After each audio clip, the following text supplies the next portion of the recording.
What's going on, beautiful friends? Thank you for joining us on the next episode of The Big Wigs.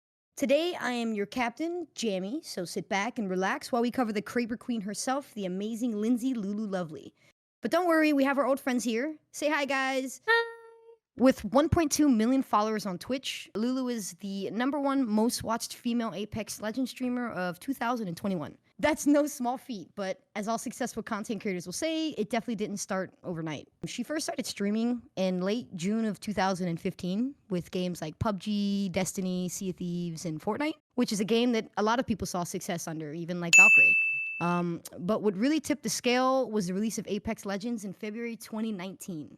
Do we have any Apex Predators in the house? Like, what do we think? Do we think it's the best battle royale out, or do we even like battle royales? I've only played Apex like twice because I don't know. Apex is just too much for me. Like I don't really like games that have like too much happening. True, true. I mean, so games like Overwatch and stuff are definitely not up your alley. I actually have Overwatch, but I've never played Oh, it. okay, okay. I mean, I haven't played it either, but Overwatch is definitely a game I think of when it comes to a lot going on. Yeah, I watch Josh play it all the time, and I'm so confused. I'm I so think me too. confused as to what's going on. It's so much. Well, for me, Sammy actually introduced me to Apex. It was probably like my first person shooter that I ever played on mouse and keyboard. And I have to say, it was definitely overwhelming for me. I have a lot of anxiety, so battle royales aren't exactly my cup of tea, but I do think Apex is an amazing one. Like, I still had fun. And the second that they came out with arenas, all of that anxiety kind of went away. I Yeah. felt a little bit better. So I love how they like incorporated that. I love like the lore and each of the characters that they created in Apex. I Yes, overall think really that good. it's a great game.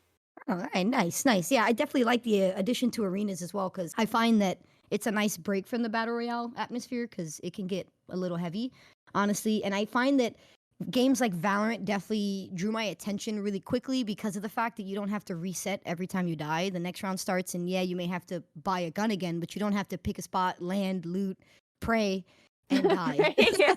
Yeah.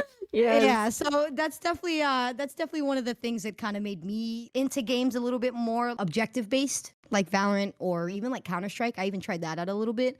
But I love Apex. That was my first, I would say, PC game that I played. Said I was really, really, really bad at it. Now I'm a little less bad at it. Let me tell Nah, you it's guys true. a mini story, okay? If you've been on my stream, you've probably heard it. No. We were playing Apex all day. Not a win, not even close to a win. All day. My computer crashes. I come back and she won it by herself. No. So the only time she won was when I wasn't dragging her down. That's not true. That's She did not so true, good, because guys. if I was really good, I'd be able to pick you up. But regardless, I'm just I saying played she's like correct. a rat. I was a little. No, you did little not. rat. View the TikTok. Roll it. No, she disconnected.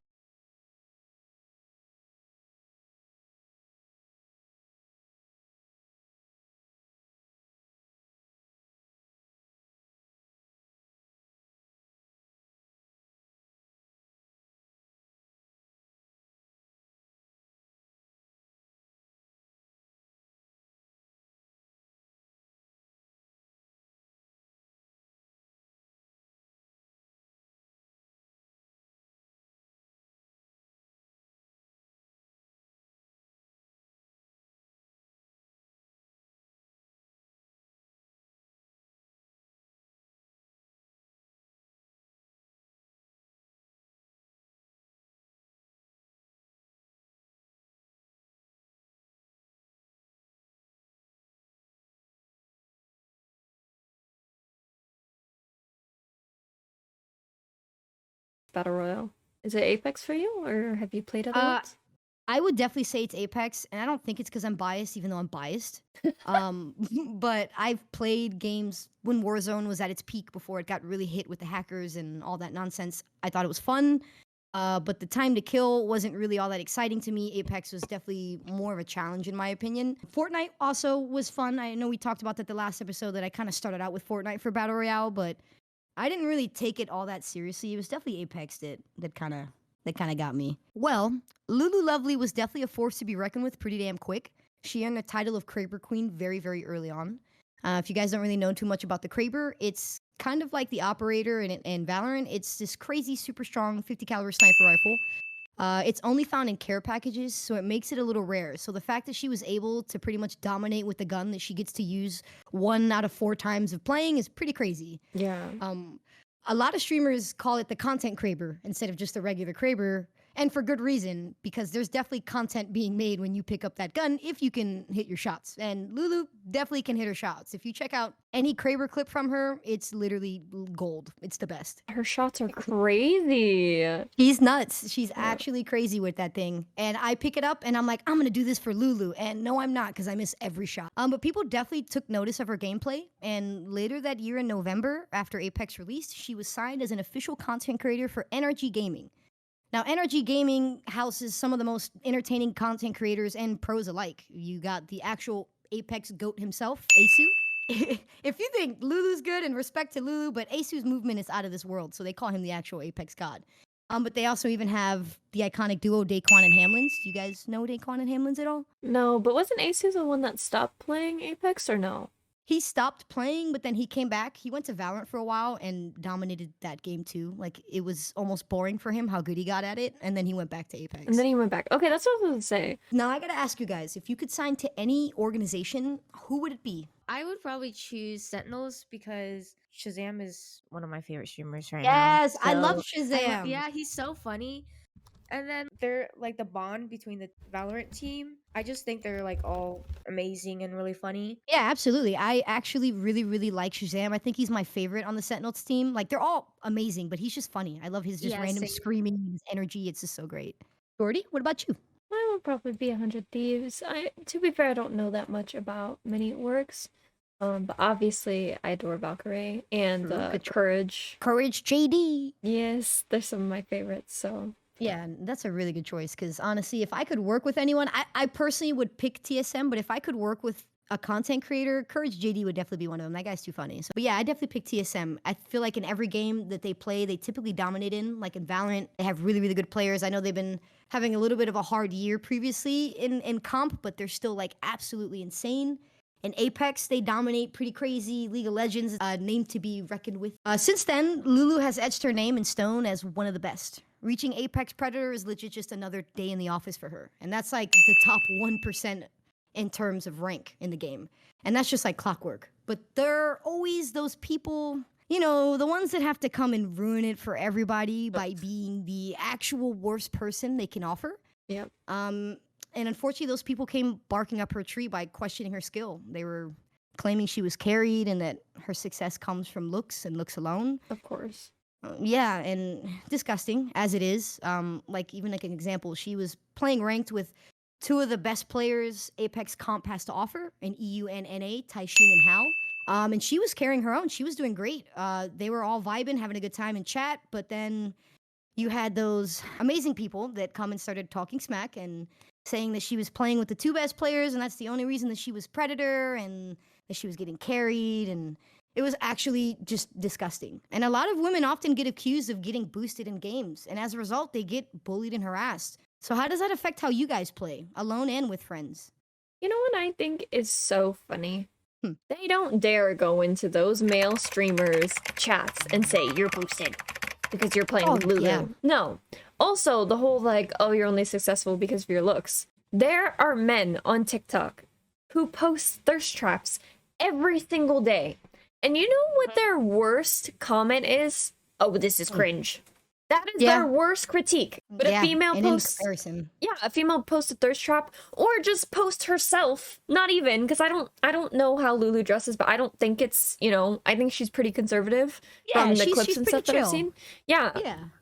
for them to say it's because of her looks, even though there are content creators who solely, you know, earn money off of their looks, male ones that don't get critique at fucking all. It's true. It just really like boils my blood. Yep, as Peter would say, it grinds my gears. It grinds my Yes, but as for how it affects when I play, I think Sammy remembers this, but when I first started playing Valorant, I did not want to play ranked with any of my friends because I'm not great at the game. But She's great at the game. She's lying. okay, She's actually I'm bronze really good. too. Okay. But your game sense Jamie is is actually pretty good. amazing. Yes, thank you, Haley. Like she's crazy. My aim sucks. So when I first started playing ranked, I was like, you know, even if I earn silver, you know, even if I don't get anywhere past that, I never want someone to say that like I was boosted or anything like that. So to me, I would solo queue. And that worked for a little while. I did get to silver by myself, but if you've ever solo queued in a game, you know that comes with its own challenges. I couldn't give comms, or if I did, most of the time I'd get yelled at. Two, you just have those random, either like people who are rude, not even because you're a girl, but because they're just trolling. Or you would have smurfs that aren't taking the game seriously and throwing it for you. Or you would have like people just go AFK, like not queuing with people also affected your rank. Yeah, So it's bad for your health. Sorry, it's Yeah. just straight up bad for your health. So it got to a point where I was so angry. Even if I didn't get the win, I would have been having fun with my friends queuing versus me queuing by myself to prove to some random people that I'm not boosted, like whatever. Like I don't care anymore. Like now Damn. I started playing with friends. Now I just don't care anymore. And you know what? I'm fine with staying bronze too because I don't think anyone will say I was boosted to bronze too. So That was fucking deep. I love it. That was actually like really beautifully said. It just doesn't matter anymore. Like, what are you trying to prove? Nothing, Yeah. because you know that you're good enough. If she's playing ranked with them, obviously, like she has to be like as good as them, you know, or not like Yeah, she's in the same because rank for a reason, you know? They still, till this day, she's still dealing with this bullshit. It's fucking stupid. also like I've seen men get boosted. I was gonna Yeah, say there's, that, like- Haley, is that but I've seen men boost their friends, their male friends, way more. Personally, like with my experience, like I've never like been called boosted, even though technically I have been boosted. But anyways, usually when I Yeah. talk, people are just like, "Are you a girl or are you a 12-year-old boy?" Same. That too. That's also what I get. Your gender and sometimes your age doesn't matter. Yeah, it You know doesn't what I matter. Like, mean? why are you so curious? What's going on? I mean, and that's even like a good example too. I was watching Hal, and he's considered probably like the #1 NA pro player in Apex. He got dookied on by some 16-year-old kid who was an up and coming content creator, and he was actually really cool about it. He gave him props and stuff. But I'm telling you, them young kids are built different. I don't know what they put in the milk or the water or the cheese, but And their G Fuel. yeah, and their G Fuel because man, Oh, they're crazy. But the best thing is that Lulu kept her head up high and her community had her back. Through it all. The trolls in chat, the dumb comments on YouTube videos and TikToks, and even the crazy Reddit threads. But even as she pressed on and continued to be outspoken about standing up for herself as a woman in gaming, the trolls unfortunately pushed on. That was when it all boiled over and Lulu decided to take a hiatus from streaming. June of last year, after continuously being heckled by chat-hopping papegas, she hit a breaking point and ended stream abruptly after mentioning the pressure put on her to continue to stand up to these bullies behind a screen. The stream cut abruptly and no one heard from Lulu from quite some time. There was a huge void left in the Apex community without her, for sure. That's so sad. What are... Yeah, honestly, it was really, really sad. But what are some ways that you guys deal with toxicity online? Honestly, I'm a very sensitive person. I don't really say anything if someone's being toxic towards me, but usually people will only be toxic towards me like at the end of the game. Well, with comp, like they'll just say like something about me. For me, it's different if someone's talking about like one of my friends, then I will say something. Absolutely, I'm the same way. Like you can do whatever, you can say whatever you want to me, but you mention a homie, we're gonna fight. No, I will defend both of you with my life. I know you will, and I'm so grateful. You make me feel We'll safe. defend you too. I feel like I started out like you guys were. I didn't really say anything about myself, but the second someone mentioned my brother, like one of my friends, like I went the fuck off. For me, like when someone starts bullying me, especially if it's the enemy team, I will then just start like not bullying them, but like trolling them. Yeah. Someone will literally head tap me. They're so much better than me, like easily better than me in the game. And I will type sit. And I promise you, it makes them rage. They get so bad. and I'm sitting here like, It's so dude, you funny. killed me. Like, what? But like, I start reverse like trolling them. If they're gonna be a dick, then I'm gonna ruin their day too. No, I love it. Like when I thought of this question, I immediately thought of how you tell them sit. Like that was the first thing that popped in my mind, and it's easily probably one of the funniest things you could say to someone in Valorant. They'll get so mad. I am not a toxic person until you were toxic first, and then I'm not afraid to defend myself anymore. I don't care. As for like Yeah. online hate, like I have had people call me like a titty streamer and things like that before. Mhm. And I trolled them too, I'm not gonna lie. But I know that there was one TikTok that I had posted in the comments, like 99% of the people were like really like against me. After an hour of just constant negativity, I just stopped viewing the comments. I was just like, whatever. Like, and I think if you're trying to be a content creator, sometimes that's what you have to do. Absolutely. No, absolutely. I've actually heard quite a few other content creators, not even just women, like all alike for the Apex scene because like I mentioned before, Apex Reddit is vicious. They really hold no bars. And a lot of the time you'll hear content creators, sometimes a little smaller ones, they're not the biggest, and they'll mention, "Hey, I looked at my Reddit thread and it was just like the worst thing, so many negative things, so much bullying, all this stuff."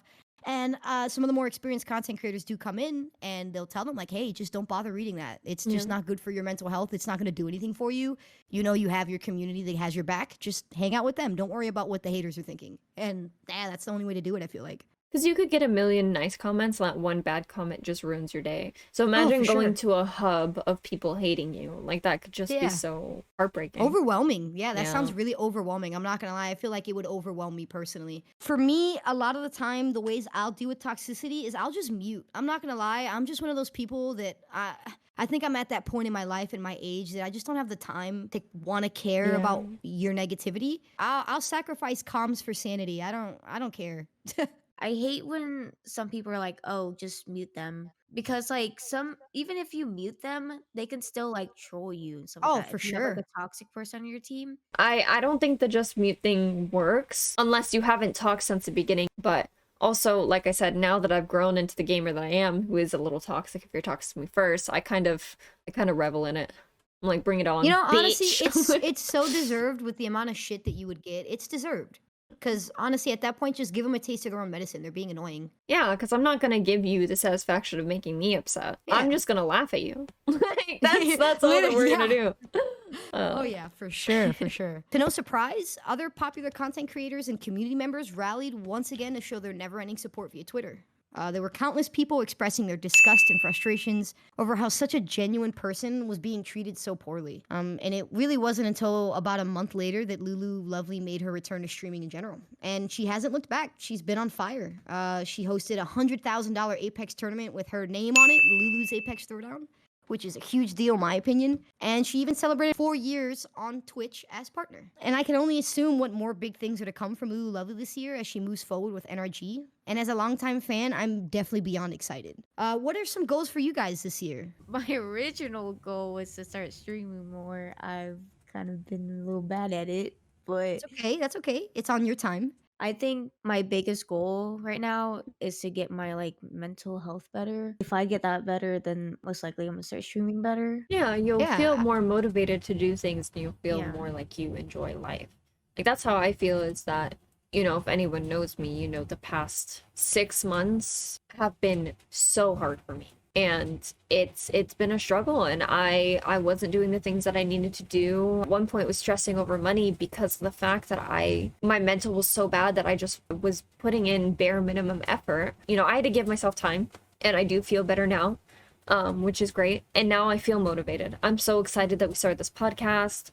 I've been keeping up with my streams. Your mental is like a huge part of it, Haley. So I think, you know, you focusing on you and making sure you're good before anything else is the most important thing. And then everything else will fall into place. No, Yeah, I agree. I think for me, I would probably say, I don't know, I guess it sounds a little vain, but I was trying to get back into shape this year. When I was Ooh. younger, I was very physically fit. All I did was work out like every day. And I definitely shied away from that as the years went on. You know, I'm hitting 26, I'm getting a little old. But I'm definitely trying to get back into being physically fit, working out every day. And my biggest goal for sure this year is to move into a house. Me and my partner are actually currently looking. We are going to talk to some realtors. We're doing all that good stuff. She just got a really nice paying job. So I'm excited for sure. Nice. I'm so Moving excited into for the you streamer guys. house. Yeah, the streamer house. That's the plan. We're scoping it out for you guys. Don't worry. I actually low-key, high-key do end up wanting to make a streamer house. Obviously, it won't be anytime this year. I hope that 2023 or 2024, that can be one of my goals. We'll see how that works out, but I'm super excited for what the future holds regardless. Alrighty, well, there you have it. That was a look into the one and only Lulu Lovely streaming career so far. I'm super excited to see who we're gonna cover next week. Is there a chance we can get a little sneak peek, Haley? You know, a little teaser trailer. You know what's going on? So next week we are gonna be talking about the Queen of Twitch, Pokey. Pokey. her. Let's go! Pokey, I let's love her. go. Well, I'm so excited for Pokey's episode because she's probably one of the only big streamers that I will watch from time to time. She's definitely inspiring. I was so excited to hear more about Lulu as well. Going forward, I'd love to catch some of Lulu's streams just to show some support because she seems amazing as well. Again, thank you guys so much for listening. It's been the Big Women in Gaming's podcast, episode 2. Please make sure you stop by next week for episode 3. Have a good day. Bye. Bye.